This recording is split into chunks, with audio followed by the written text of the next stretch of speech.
की हर एक विश्वविद्यालय को जरूरत है, क्योंकि केवल जेएनयू में ही इस तरह की धांधली भ्रष्टाचार नहीं हुआ है।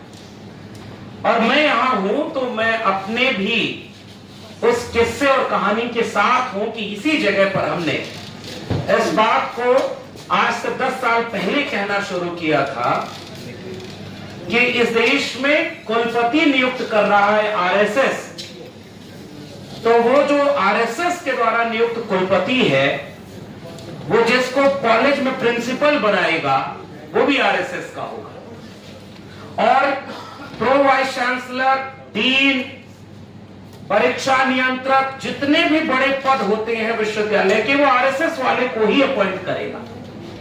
और जब ये सारे लोग विश्वविद्यालय में आरएसएस के हो जाएंगे तो परमानेंट अपॉइंटमेंट भी आरएसएस वाले का ही करेंगे। और इसीलिए शायद मैंने अपनी तो किताब लिख करके प्रोफेसर की डायरी ये बात कही कि देश भर के विश्वविद्यालय को आरएसएस ने अपने कब्जे में ले लिया है।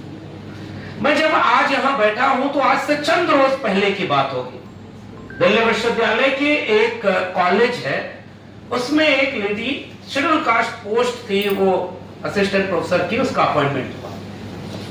11 महीने प्रोफेशन पीरियड होता है, उसके बाद उस नौकरी को पक्का कर दिया जाता है। और उसके बाद प्रिंसिपल ने उन्हें टर्मिनेट कर दिया परमानेंट करने की बजाय, ये कह करके कि आपके कुछ आर्टिकल हमें संदिग्ध लगे। मुझे अपना कॉलेज याद आया। मेरे कॉलेज का जो सबसे कूड़ा प्रोफेसर था, उसने 1.5 पन्ने का आर्टिकल लिख करके अपना प्रोफेसरशिप का प्रमोशन का इंटरव्यू क्वालिफाई कर लिया।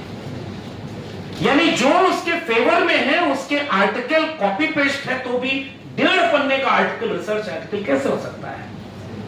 और 1.5 पन्ने के आर्टिकल पर लोग प्रोफेसर बन गए। मैं जब यहां आज इस प्रेस कॉन्फ्रेंस में आ रहा था तो मैं देख रहा था कि देश में क्या हो रहा है। इस देश के जनजी को चिंता हुई कि अगर पैसे देकर के 30 लाख 40 लाख रुपए में नीट के पेपर लीक के जरिए रास्ते अगर कोई डॉक्टर बन जाएगा तो आने वाली पीढ़ियों को खराब डॉक्टर मिलेंगे। और वो जो जनजीज थे, जो युवा थे, वो सड़क पर उतर गए और उन्होंने कहा कि हम पेपर लीक और 30-40 लाख रुपए के रास्ते जो डॉक्टर बन रहा है, हमें खराब डॉक्टर नहीं चाहिए। मैं कह रहा हूं कि रिपोर्टर्स कलेक्टिव एक और काम करे कि दिल्ली विश्वविद्यालय का ऐसे ही अपॉइंटमेंट जो पिछले 2-3 वर्षों में तकरीबन 5000 अपॉइंटमेंट हुआ है, उसकी जांच करे तो पता चलेगा कि 30 से 40-50 लाख रुपए में वे लोग प्रोफेसर और असिस्टेंट प्रोफेसर बन गए जो अगर दोबारा बीए में एडमिशन लेने जाए तो शायद उनको एडमिशन न मिले, फिर भी वो आज वहां उसी जगह पर प्रोफेसर है।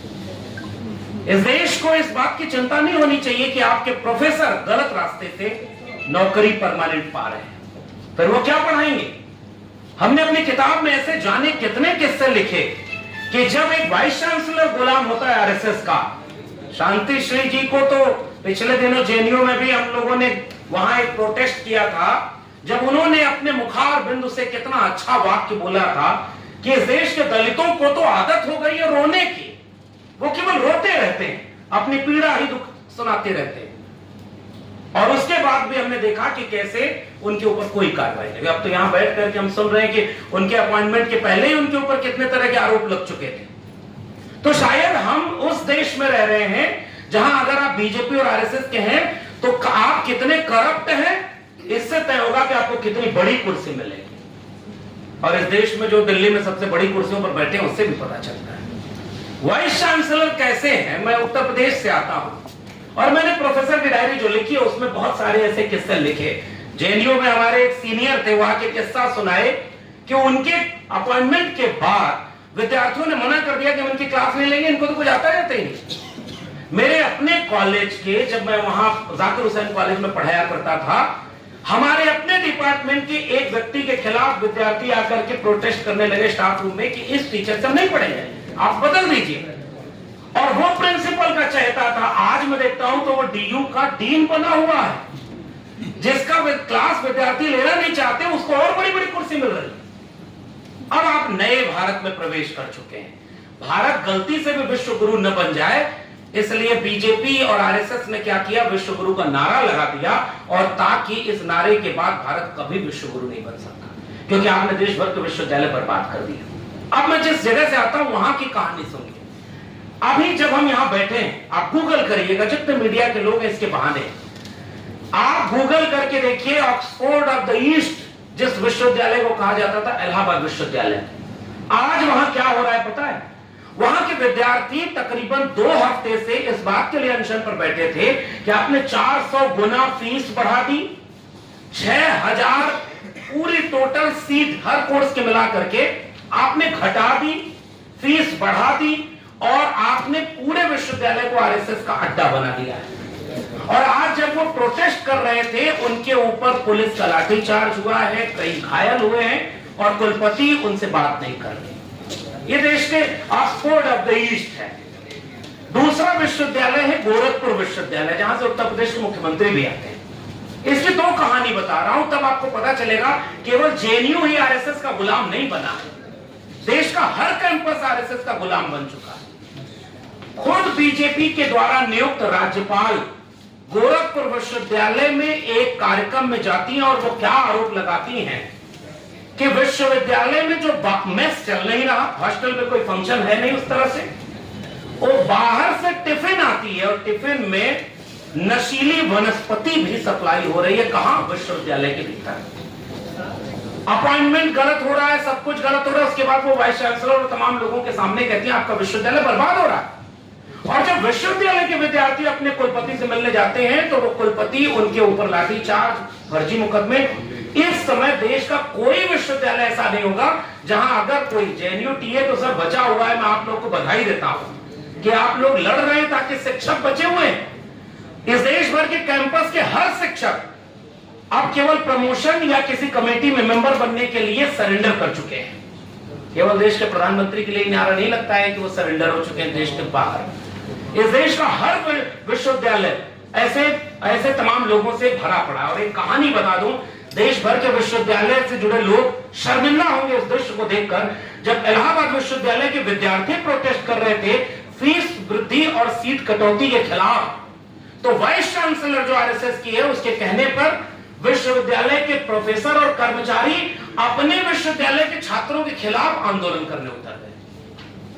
और ये दृश्य हमने अपनी किताब प्रोफेसर की डायरी में भी लिखा था कि जब हमें रॉक हुआ करते थे और हम अपने वाइस चांसलर से कहते थे कि आप परमानेंट क्यों नहीं कर रहे, तो हमारे खिलाफ उन गार्ड और कर्मचारियों को खड़ा किया जाता था जो खुद एडॉप्ट पर होते थे। तो किसी भी राजा के लिए सबसे अच्छा दिन वही होता है जब प्रजा को प्रजा से लड़वा दिया जाए, और ये विश्वविद्यालय में हुआ।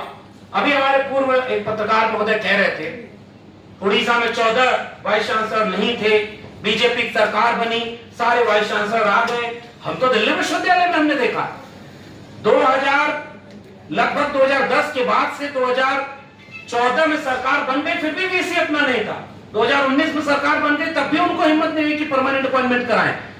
जब उन्होंने प्रिंसिपल अपने बनवा लिए, वाइस चांसलर अपने बनवा लिए, सारे आरएसएस के बनवा लिए, उसके बाद 5000 पोस्ट पर उन्होंने परमानेंट अपॉइंटमेंट कर दिया, और सारे आरएसएस वाले हैं। और आज क्या हो रहा है, जेएनयू का मैं एक दृश्य देख रहा था, मैं हिंदी विभाग से था, हमारे हिंदी विभाग की वाइस चांसलर जेएनयू में जो शाखा की परेड चल रही थी उस पर पुष्प वर्षा कर रही थी। वो कभी भी अपने डिपार्टमेंट में उन बच्चों को रिसर्च में एडमिशन दिलवाएगी क्या जो आरएसएस से अलग राय रखते होंगे? जब वो सारे लोग आरएसएस वाले भर गए तो आप कल्पना करिए कि पीएचडी में एडमिशन से लेकर के जो वाइवा में नंबर मिलता है वो सब ये देख कर दिया जाएगा कि कौन किस विचार का है। और इसलिए हम आपसे ये गुजारिश करने आए, फ्रॉड इतना हुआ, मैं रिपोर्टर्स कलेक्टिव को बहुत धन्यवाद देते हुए कह रहा हूं कि आप एक बार देखिए ना कि कैसे आपने केस यहां पर दिखाया है। तकरीबन 7-8 केस आपने बताया है। मैं अपनी बात को आपके मामले पर जोड़ रहा हूं। आपने कहा कि जो शॉर्ट लिस्टेड नहीं थे उनको भी बाद में जोड़ा गया और वही अपॉइंट हो गए। मैं इलाहाबाद विश्वविद्यालय में खुद अप्लाई करने वाला एप्लीकेंट था, और वहां पर हमने देखा कि दोबारा एक लिस्ट निकली। 10 अपॉइंटमेंट अगर हुए तो जो दोबारा लिस्ट निकली उसमें से 8 अपॉइंटमेंट हो गए। फिर ये लिस्ट कैसे निकले थे जो दोबारा आई थी? ये इसीलिए थी क्योंकि अपने लोग उस क्राइटेरिया में नहीं आ रहे थे। अब तो उन्होंने क्राइटेरिया बदल दिया, प्रोफेसर ऑफ प्रैक्टिस। ये क्या है?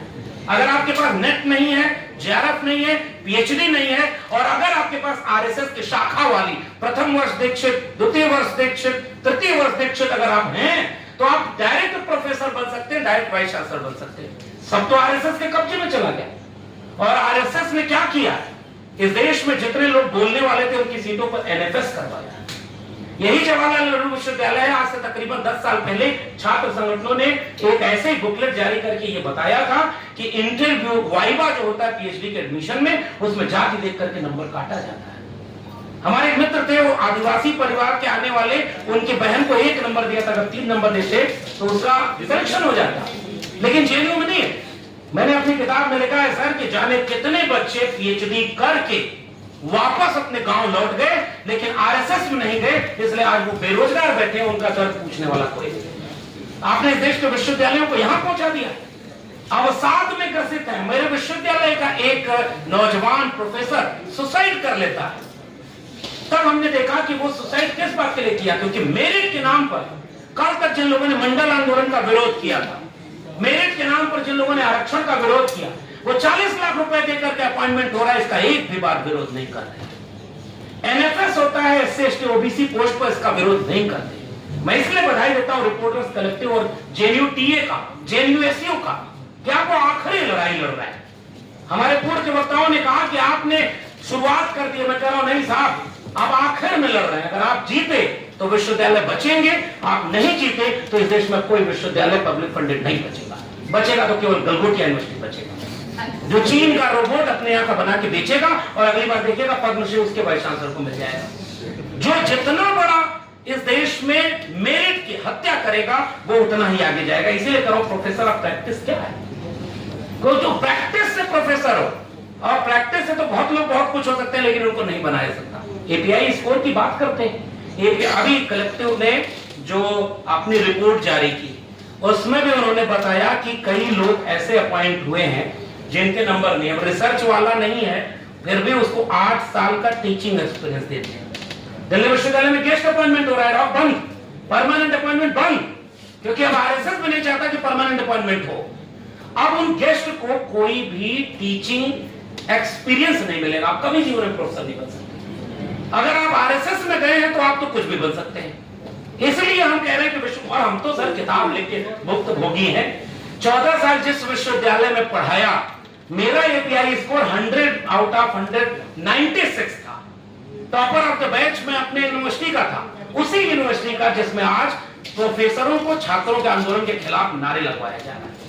और आपने कोई मेरिट नहीं देखी, 52 नंबर वाले का परमानेंट किया है, आप मेरिट देख रहे हैं। अब दिल्ली विश्वविद्यालय में परमानेंट अपॉइंटमेंट कैसे हो रहा है? 2 दिन का वो चल रहा है इंटरव्यू, एक दिन आपसे एस्से लिखवाया जाएगा, 45 मिनट में आप एस्से राइटिंग करिए, और उसके बाद अगले दिन प्रेजेंटेशन करिए, 15 से 20 मिनट आपको मिलेंगे प्रेजेंटेशन के। जिस विश्वविद्यालय में पीएचडी में एडमिशन इस बात पे हो रहा है कि इंडिया जैसे भारत सही है कि नहीं, हिंदुस्तान नाम होना चाहिए कि नहीं, इस पर तुम रिसर्च करो, उसका परमानेंट नौकरी ये करने देंगे। हमने कबीर और उस पर काम किया था, आपने कहा कि आप तो वैसे ही कॉमरेड लग रहे हैं, आपकी क्या नौकरी लगेगी? फिर आप किस बात के लिए एपीआई बनाते हैं? रिसर्च, ये रिपोर्टर्स कलेक्टिव ने तो कम काम किया है। ये तो मैं इसलिए कह रहा हूं कि आप जब मीडिया पूरी दरबारी बनी है तब आप कम से कम काम कराएं, लेकिन मैं कह रहा हूं इस मीडिया घराने को इतनी ताकत मिले कि देश भर के विश्वविद्यालय की जांच करे, इससे ज्यादा खराब नतीजे उस रिपोर्ट में मिलेंगे। और इसीलिए मैं जाके कह रहा हूं, इन्होंने यहां पर कहा, अभी हमारे सांसद लोग आए थे और कहे कि बिना संसद में बातचीत किए बिल पास हो रहा है। दिल्ली विश्वविद्यालय में बिना बातचीत के सिलेबस पास हो रहा था, किसी ने नहीं देखा, हम लोग उसके खिलाफ बोल रहे थे, इसलिए नौकरी नहीं मिली। 5 मिनट में पूरे ग्रेजुएशन के पहले 6 सेमेस्टर होते थे, अब 8 सेमेस्टर। 8 सेमेस्टर का सिलेबस 5 मिनट में पास हो गया, क्योंकि वो आरएसएस से बन के आया हुआ है। और अभी तो नारा आज लग रहा था, बस मैं खत्म कर रहा हूं, नारा लग रहा था सब ना कि बाल नरेंद्र। हमारे घर से गांव वालों ने पूछा कि बाल नरेंद्र क्या है, हमने कहा 6वीं क्लास के बच्चों के लिए किताब बनी हुई है बाल नरेंद्र। नई शिक्षा नीति जब आई थी तो कोविड की हाल में आपदा में अवसर में आई थी, सब पार्लियामेंट से पास नहीं हुई थी, और इसलिए मैं कह रहा हूं कि 5-5 वर्ष में सिलेबस जो बदला गया उसको कम्युनल बना दिया गया, पूरी शिक्षा व्यवस्था कम्युनल बन गई। और आरएसएस को पता था बीजेपी चुनाव हार जाएगी, कोई बात नहीं, लेकिन एकेडमिक इंस्टीट्यूशन पर मेरे लोग अगर बैठे रहेंगे तो एक प्रोफेसर आरएसएस का बन गया तो 30 साल तक रहेगा और 30 बैच को पढ़ाएगा। आरएसएस कभी मरेगा नहीं, इसलिए आरएसएस ने पूरे विश्वविद्यालयों को कब्जे में ले लिया। इसीलिए मैं जाते जाते एक बात कह के खत्म करता हूं। उनके पास इतिहासकार नहीं थे, इसलिए उन्होंने इतिहास का ही कबाड़ा कर दिया। उनके पास वैज्ञानिक नहीं थे, इसलिए वैज्ञानिक सोच को भी उन्होंने खत्म कर दिया। आप सर इसमें कलेक्टिव इस पे भी जांच करें। मध्य प्रदेश में एक यूनिवर्सिटी के लिए 300 करोड़ के आसपास तक फंड सैंक्शन हुआ। गोबर और गौमूत्र में कैसे कैंसर रोकने की बीमारी के कुछ पदार्थ मिलते हैं, और जब उसकी जांच आई 32 करोड़ सैंक्शन हुआ था, उसमें 90% केवल गोबर और गौमूत्र खरीदने में खर्च हो गया और उनके घूमने में खर्च हो गया। देश भर के विश्वविद्यालय में केवल आरएसएस के कार्यक्रम हो रहे हैं, और जो बच्चे आरएसएस के कार्यक्रम में नहीं जा रहे हैं उनको अटेंडेंस नहीं मिल रही है, उनका पीएचडी सबमिशन नहीं हो रहा है। आप विश्वविद्यालयों को बचा ही नहीं सकते। पूरी तरह से ये विश्वविद्यालय बर्बाद हो चुके हैं, और जो आरएसएस का नहीं होगा वो वहां पर नहीं जा सकता। इसीलिए जब उनके पास वैज्ञानिक नहीं थे तो उन्होंने वैज्ञानिक सोच को ही खत्म किया। उनके पास बुद्धिजीवी अपने नहीं थे कि जिनसे वो पुरानी चीजों को काउंटर करते, तो उन्होंने बुद्धिजीवियों को ही अपमानित करने के लिए अर्बन नक्सल गाली बना दी। अब उनके पास डिग्री नहीं थी तो उन्होंने सारे देश के युवाओं की डिग्रियों को औचित्यहीन बना दिया है। केवल आरएसएस की डिग्री वाले ही बचेंगे। इसीलिए हम इस बात को, मैंने अपनी किताब लिख करके भी कहा, हमने अपनी नौकरी गवा के भी कहा, तब भी इस देश में लोगों को नहीं समझ में आया।